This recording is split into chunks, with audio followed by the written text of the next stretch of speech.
बैसागु बोथोरनि लोब्बायै मोनसे गोजोनथाव रादाब औवा गुबैनिलाय हावासि गोदान देमसि बैसागु मेथाइनि भिडिअआ नोंथांमोननि गेजेराव फैगासिनो दङ। एलएस प्रडाक्शननि इउट्युब चेनेलाव थाबैनो नुनो मोनगोन औवा गुबैनिलाय हावासि मेथाइनि गोदान मिउजिक भिडिअखौ। देरहासार नार्जारि आरो लकिश्री सरगयारिनि रोजाबनाय गोदान देमसि बैसागु मेथाइनि मिउजिक भिडिअआव लकिश्री सरगयारि आरो सन्जीब दैमारिया गाहायै फाव खालामदों। औवा गुबैनिलाय हावासि मेथाइनि भिडिअखौ 25 मार्चनि सिगांनो नोंथांमोनहा एलएस प्रडाक्शन इउट्युब चेनेलाव नुनो मोनगोन। एलएस प्रडाक्शनजों दिहुनजानो गोनां औवा गुबैनिलाय हावासि गोदान देमसि बैसागु मेथाइनि भिडिअखौ साफ्रोमबो नायगिरि आरो अनसायगिरि नोंथांमोननिफ्राय अनसायनाय हास्थायदों प्रडाक्शना। दिनै नोंथांमोना बैसागु मोनसे फैबाय थानाय बैसागुनि एलबाम मोनसे शुटिं सोलिगासिनो मा बुंगोन सार?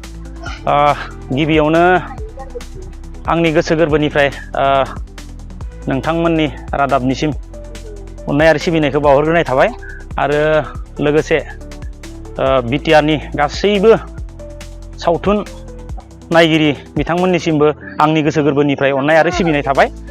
दा नै जोङो दा बैसागु सफैबाय नालाय दा गोसोफोराबो गुरलुब रंजानायजों लोगोसे जों बेजोंनो दा नैबे मोनसे मिउजिक भिडिअ लादों बैसागु देमसि मिउजिक भिडिअ।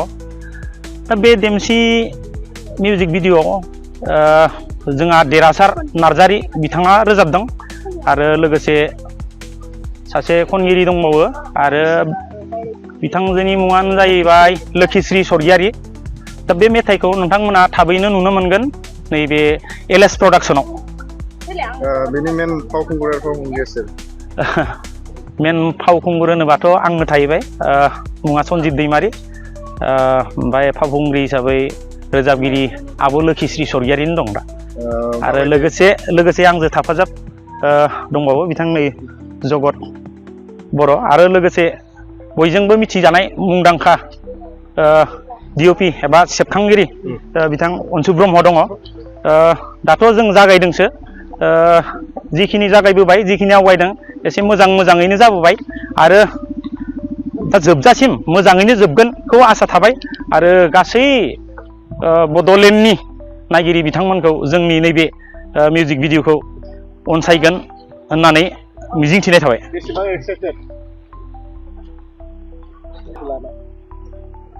दाथ' ओरैबायदि आसा खालामदों मा बुंनो दा सोरनिया हिट थांगोन सोरनिया मा थांगोन बेखौ बुंथ'नो हाला। जेनेबा आंनि बायदियैबाथ' शुटिंआ जेरैबायदि मोजां जादों जेनेबा जोंहा केमेरा पार्सन केमेरा सेबखांगिरियाबो बिथाङा जोबोर मोजां खेबदों आरो डाइरेक्सना जेनेबा आं खालामबाय आरो बिथाङाबो सहाय सहयोग खालामदों बिथां अनसु ब्रह्मआ। दा बेनिखायनो आङो मोजां जागोनखौ सानदों आरो गासिबो रायजो राजाफ्रा नायनानै मोजां मोनगोन होननानै आं मिजिंथियो।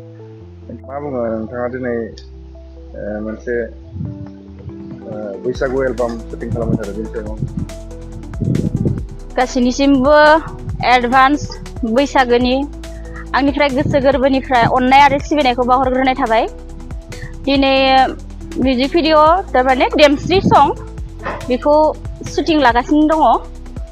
लोगोसे दाखालिसो मोनसे लादोंमोन बेखौ मैया रिलिज होनाय थांबाय आरो नैबे बोसोराव मोननै देमसि संखौ बानायनाय जासिगोन आरो।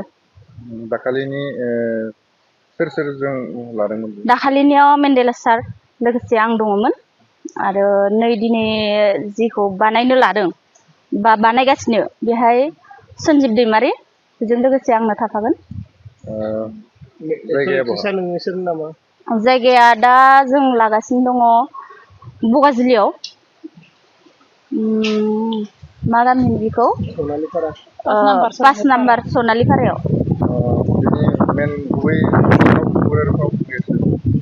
सन्जीब दैमारि लोगोसे आंनो आंनि मुङा लकिश्री सरगयारि।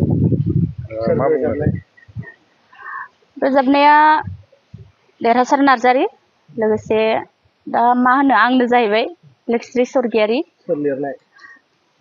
सुजुगिरियाबो आंनो। मिउजिकआ लैथोमा बसुमतारि।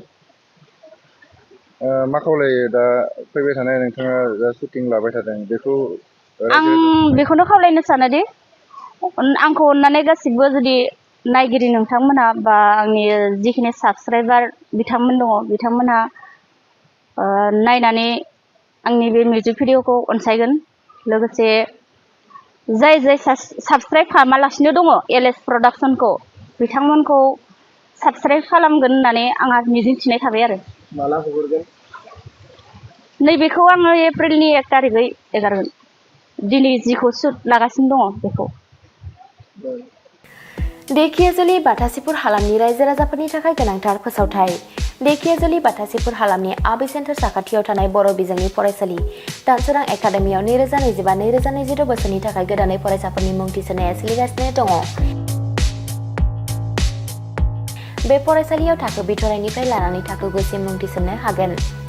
2020 मायथाइयाव गायसनजानाय बे दानसोरां एकाडेमियाव नोंथांमोनहा नांगौ रोखोमनि फोरोंथायनि खाबुफोरखौ मोननो हागोन, जेरै फराफारि फोरोंनायनि अनगायैबो कम्पिउटार सोलोंनाय, गेलेनाय, आलादा थाखो फोरोंनाय जेरै इंराजि आरो हिन्दी आयदानि सायावबो जर'खायै फोरोंथाय होनाय जायो। बेनि अनगायैबो हौवासा आरो हिन्जावसाफोरनि थाखाय आलादा हस्टेल थानायनिबो खाबु दङ। बेजों लोगोसेनो फरायनायाव उन जानानै थानाय एबा गोसोआव लाखिनो हायै फरायसाफोरखौ आलादायै फोरोंनायनिबो खाबु होनाय जादों। मख'नो गोनांदि बिथराइ थाखोनि मुं थिसननायखौ बेसेन लायालासे थिसननाय जादों। बेनिखायनो गोसो गुदुं दिथागिरि नोंथांमोनहा गाव गावनि गथ'फोरखौ दानसोरां एकाडेमियाव मुं थिसननो गोसो दङब्ला थिसननो हागोन। दानसोरां एकाडेमियाव मुं थिसननो थाखाय नोंथांमोनहा 9740745550 एबा 88764802118 जानबुं अनजिमायाव फोनांजाब खालामनानै सुलाद लानो हागोन।